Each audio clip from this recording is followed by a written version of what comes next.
am not a fan of Disney classic movies, or even a lot of their newer movies. I watched most, if not all of them when I was younger, but I don't think I have ever been captivated by a Disney movie the way I was captivated by movies like Pokemon or the Yu-Gi-Oh films, even before I knew anime was even from Japan.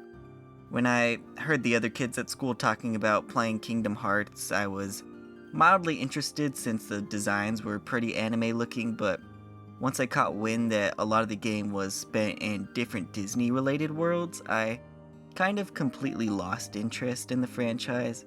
When I was a kid, I think Kingdom Hearts being associated with Disney movies made me feel like the game was too kiddish for me, and while I was probably the target audience for this title at the time, when I was a kid or even a teen, I wanted anything but to be associated with being a kid. I always wanted to play games that made me feel more mature, like Call of Duty or Skyrim, but now as an adult, I have a more objective view of these sorts of things, and even though I don't really enjoy Disney films any more than I did when I was younger, I do in fact love the game series Final Fantasy. I honestly did not know Kingdom Hearts was also a crossover with Final Fantasy until a few years ago. I was bored scrolling YouTube video essays, and I just so happened to click on a video about all the different media that was made for Final Fantasy VII outside of the original game, and the narrator had brought up that Cloud and many other Final Fantasy characters were a part of Kingdom Hearts. This was the moment I decided I wanted to stop being stubborn, and I developed a new interest in the Kingdom Hearts series.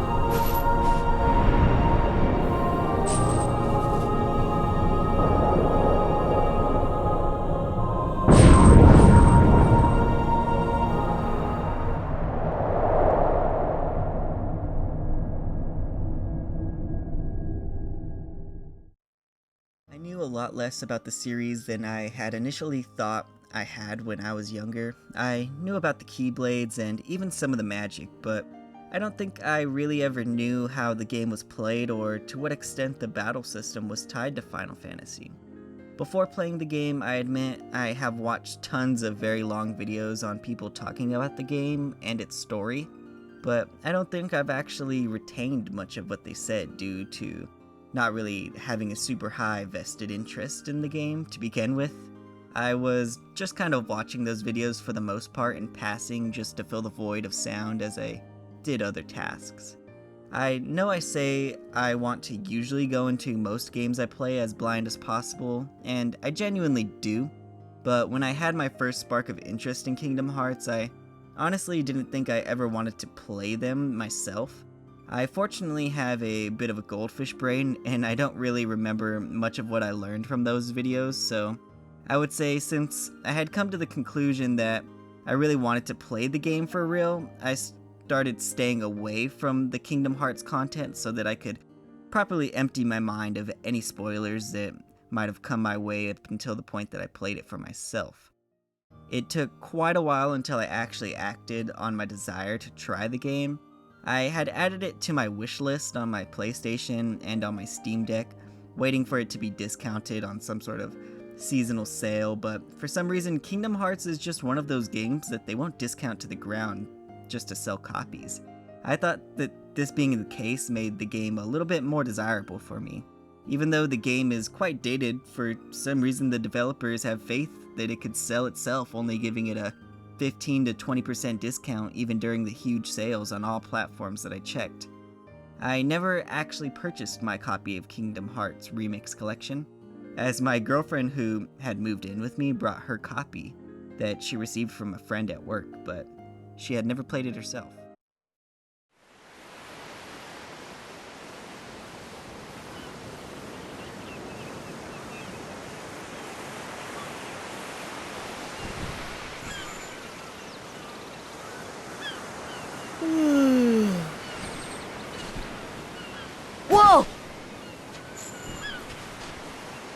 Give me a break, Kyrie. Sorry, you lazy bum.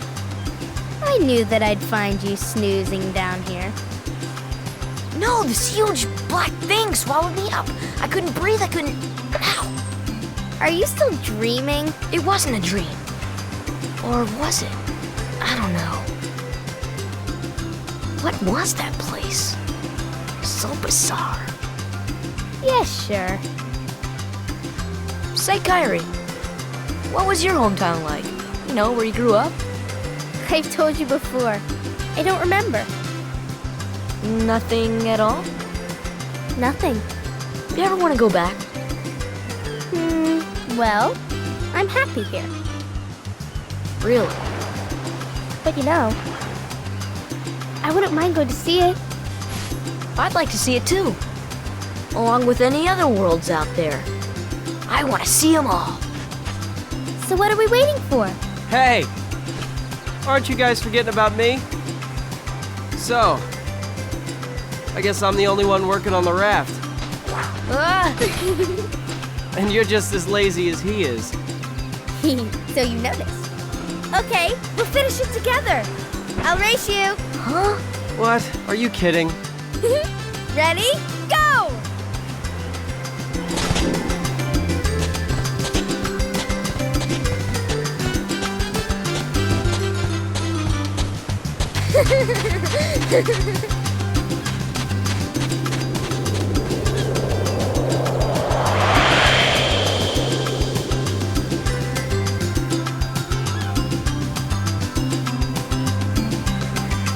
I played Kingdom Hearts up to the first real boss battle in Traverse Town for my first play session, and from my experience I could tell the game is sort of a beautiful hybrid between a traditional adventure game like Ratchet & Clank and a Japanese role-playing game like Final Fantasy. The game begins on an ominous island where you can only explore the beaches and certain structures in this crazy fortress that appears to have been made by all the children who spend all their time playing here. My initial thought was that they were some sort of band of orphans that came together and built their own paradise, but I soon realized at the end of the first day that all the kids had gone home to their families, which kind of begs the question of why they would leave in the first place. Do these kids just have extremely adventurous spirits, or is there a reason they want to leave and find another world so bad? I hope I'm not wrong in thinking that the first section of the game on the island is exceptionally creepy, and I don't think it's just the effect of the game being older and janky. I think they made the decision with full knowledge that the player would be trying to put the pieces together on the motives for their hasty departure from the island. I think my favorite part about the section of the game is finding the secret door inside the tree hollow, thinking I came upon some sort of secret, soon realizing that the door strangely has always been here and that the kids knew about the door as well, being shown playing by it, and there even being some residuals of their childish drawings still left on the walls of the room you find the door in. I knew it would be a huge set piece the moment I laid eyes on it. When you finally see the door open and reach the end of the level, you are even more stunned at what had been lurking just behind that door this entire time and are reassured of your gut feeling that something just wasn't right about it.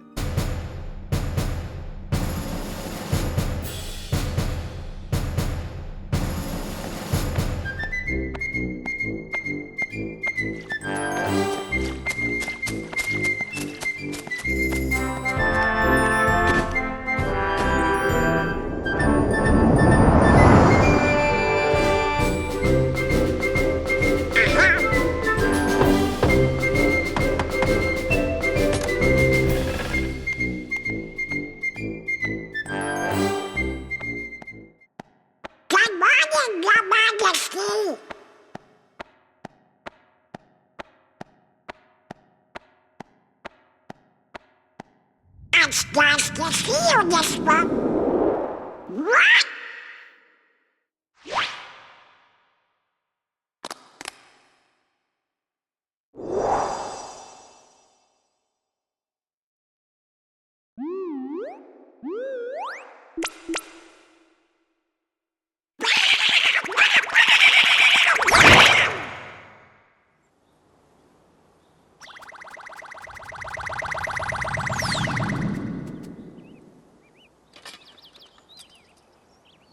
Wake up, Goofy! Wake up! This is serious!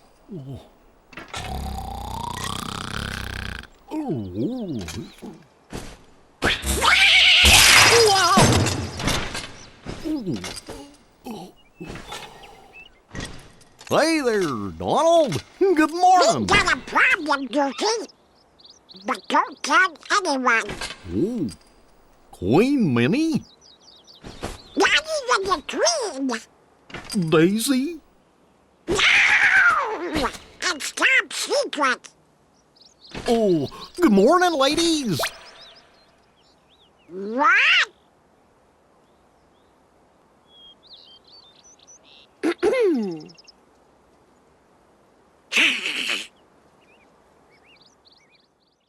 I think that the transition from seeing Sora live out what had probably been the worst moment of his life in this section made the goofy, lighthearted fairy tale vibe of the Enchanted Kingdom that the Mickey Mouse universe seems to live in very welcoming, and not once during these scenes did I ever actually feel like kid stuff. Somehow it seemed the Grand Wizard Mickey chose Goofy and Donald Duck for their positions for a reason, and it's a strange feeling because at a glance I never really understood how they would have ever gotten that sort of vibe out of these characters, but by God, they definitely got me convinced Donald Duck and Goofy are protectors of the kingdom. Where's that King? Hey, maybe we ought to go find Leon. Oh, Donald, I bet you that, What do you know, you big Toyota? what do I know? Come on, Pluto!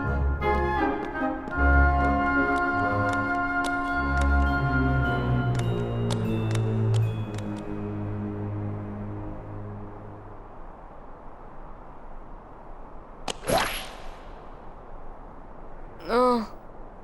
Huh? What a dream. Ah! This isn't a dream!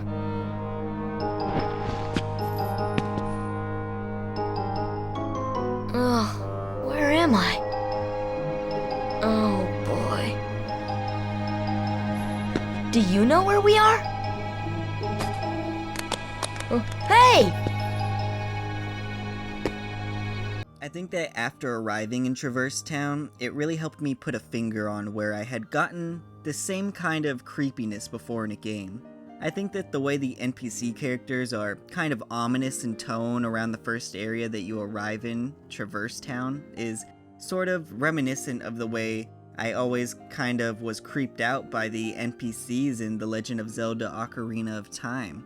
I think that today it's hard to capture that ominous, out-of-place feeling in modern video games because the characters look more realistic a lot of the time, and that gives us a sense of familiarity and kinship with what's trying to give you that uneasy feeling. But when games looked a lot more basic and didn't really feel like human beings, I think that's off-putting for a lot of people to not really be able to tell what the thing you're talking to is thinking, or perhaps what their true intentions may be, even if in reality they were never going to hurt you at all.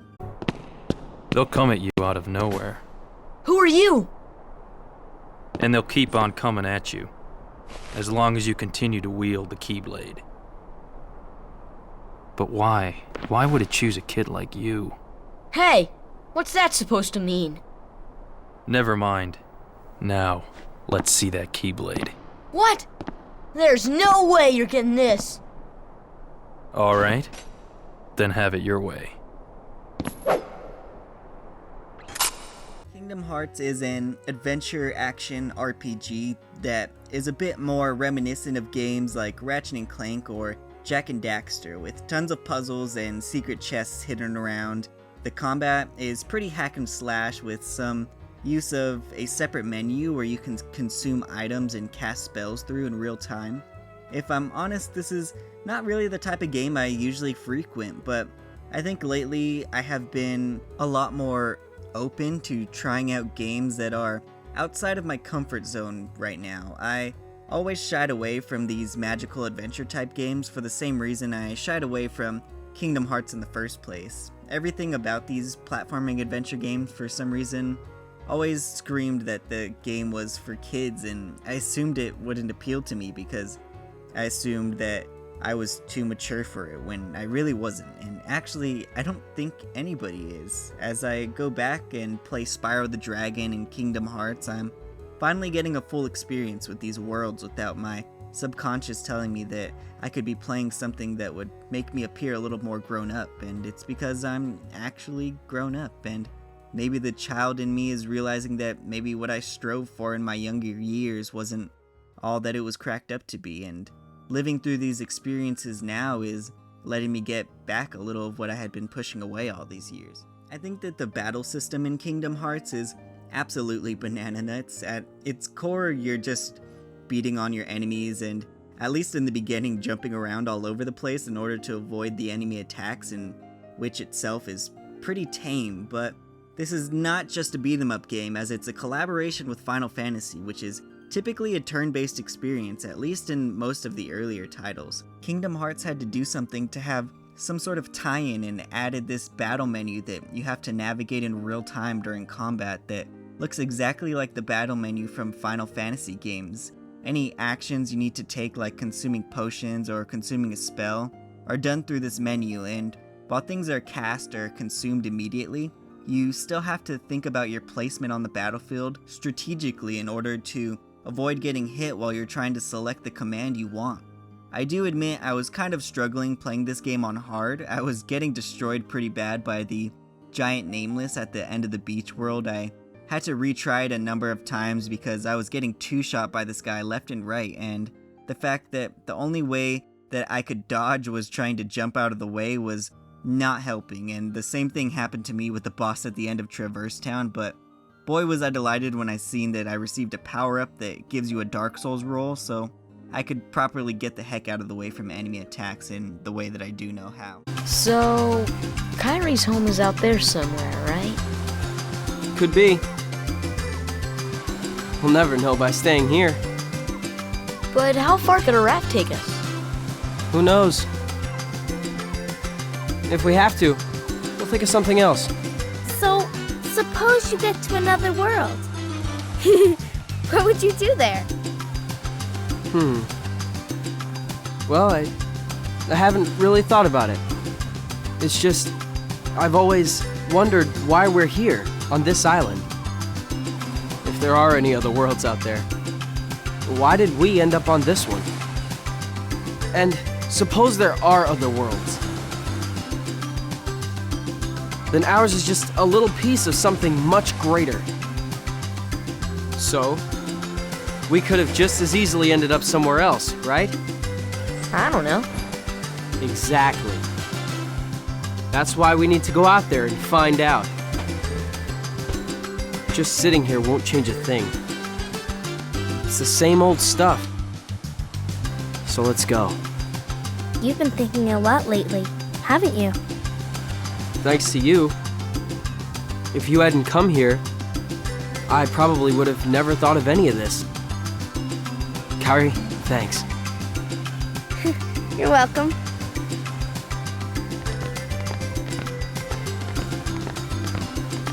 Sora!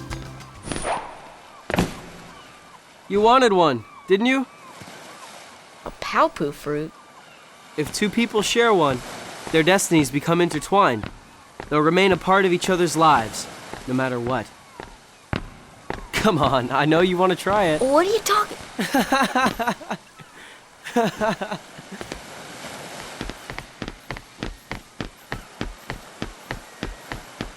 The main character in Kingdom Hearts is Sora. He is a teenager that appears to be a bit on the younger side with a heart of gold. There are a few other children on the island with you when you're first given control of Sora as well, but the only ones that appear to be of note are Riku and Kairi. Riku is supposed to be Sora's best friend, but I feel a certain level of distance from him, like he may be nice to Sora, but also might secretly think that he's better than everybody else. Kairi seems to be the love interest for the main character, even if at their age, where all that means is that she's really important to Sora, there is what seems to me to be the illusion of a love triangle between Kairi, Riku, and Sora, and Riku likes to challenge Sora jokingly to competitions for her love, which makes Sora nervous because he isn't really too sure of how he feels for Kairi other than her being a very special person to him. Where's Kairi? I thought she was with you. The door is open. What? The door is open, Sora. Now we can go to the outside world. What are you talking about? We've got to find Kairi. Kairi's coming with us. Once we step through, we might not be able to come back. We may never see our parents again. There's no turning back. But this may be our only chance. We can't let fear stop us. I'm not afraid of the darkness.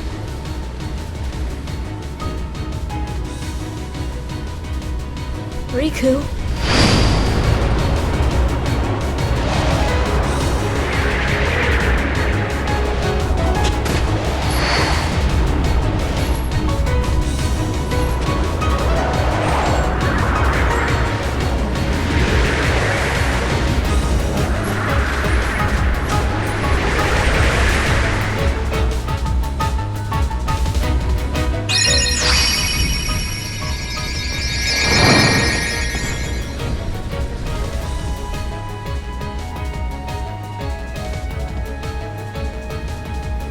Most of the beginning of this section of the game is just Kairi sending you on little quests so that you can finish the raft that you're building together so that you can begin your journey of one day finding out if other worlds exist.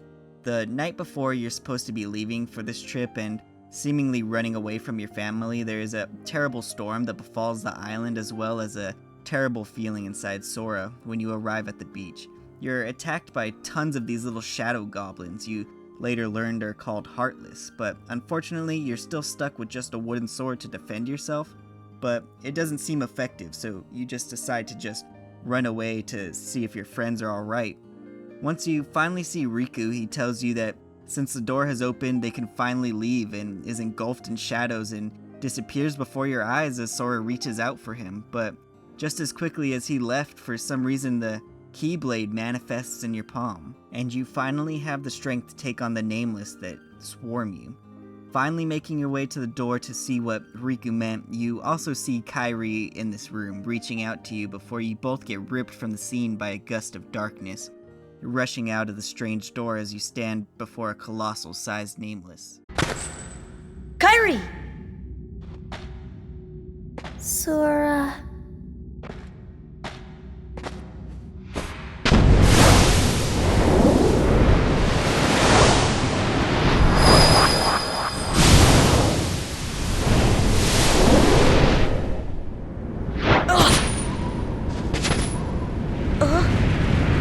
Whoa!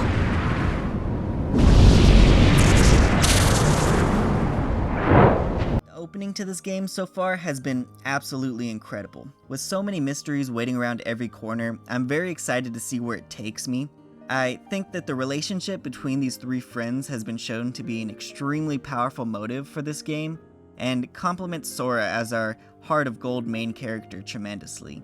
Each of them being ripped from him right before his eyes to his utter confusion is going to drive the story to some pretty interesting places. I did play through Traverse Town as well in this play session, but I think this video is already at a good length as it is for my first time playing entry, and I want to get more into describing the story and my thoughts on it during the video I eventually make when I finish the game in its entirety. I don't think I honestly have ever played a game with mechanics exactly like this before, and having this much story behind it. Up to this point, I have been having a lot of fun, and I'm excited to see what these characters have in store for me. If you enjoyed this video, and you have any tips or personal opinions on Kingdom Hearts and your experiences with the game, please leave them down in the comments section below, and leave some suggestions for other games you'd like to see me talk about or try in the future on this channel. I'd like to thank you all for watching. All that I ask is that if you like this video, please leave a like and subscribe down below. I will be releasing a new video every Monday. Gosh, there's nobody here. Sure is spooky. Actually, I'm not scared. Excuse me. Did the king send you?